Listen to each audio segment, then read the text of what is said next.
sports get the green light to train in the new normal, but it may take a little bit longer for combat sports. Despite the limitations, Filipina Karate champion Jamie Lim is still bent on making it to the Tokyo Olympics. Let's find out how she's staying ready in this time of COVID-19. Jamie joins us now on The Final Word. Jamie, good evening. Thanks for joining us. Hi, Rico. Good evening. So how are you keeping po. yourself productive, mentally and physically fit during this lockdown? So since quarantine po, the Karate Pilipinas coaches has been sending us training programs. So every week, we keep them posted po with our training. And we also have Zoom training. So yeah, every day, 6 days a week po, I'm keeping fit naman with their programs and sometimes a little extra na rin po. But your focus is on that big prize, which is 11 months from now. And that is to qualify for the 2021 Tokyo Olympics. What is the process to qualify and where will it be taking place?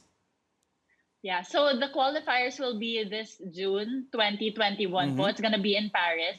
Now, it's like a wild card tournament because if you place in the top 3, that's your chance to get in the Olympics. So you have to win a medal first, so be in the top 4, and then you'll do a round robin. And if you get the top 3, pasok ka na po sa Olympics. So do or die in this tournament. Do or die, no? That's June in Paris of 2021, but that's still 11 months away. So you really have to keep on training and keeping yourself fit day in and day out.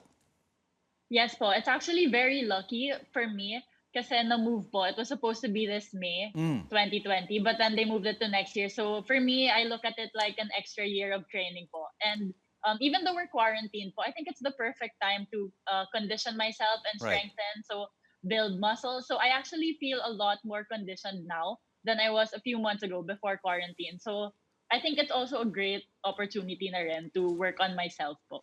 So Jamie, where did you get your love for karate? My love for karate.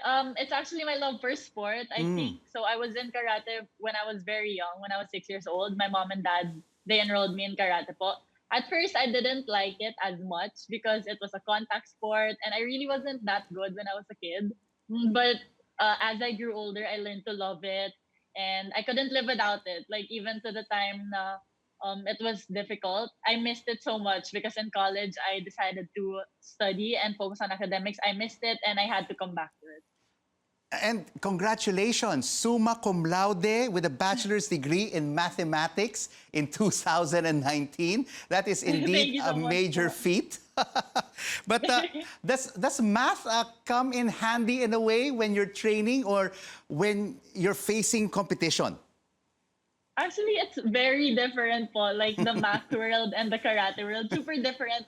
But actually, yung training and the studying, it's all the same po. Like the values that I put into karate and to studying, it's the same. So I found it similar in that sense, but not really the math and the karate in itself. They're poles apart. But I'm sure, Jamie, you draw a lot of inspiration from your dad, Samboy, and from your mom, Darlene. I do. As in, last year when I won, I said SEA Games gold for dad and summa cum laude for mom. Actually, both of them are for both po because they really inspire me and they motivate me to do everything I do. It's really for them. They're always in my heart when I do things. So yun, they raised me so well with the correct values po. Every time I have a hard time, like kapag nasistress po ako sa exam or nasistress po ako sa training, they're the ones there with me po and they know exactly what to do to help me out po.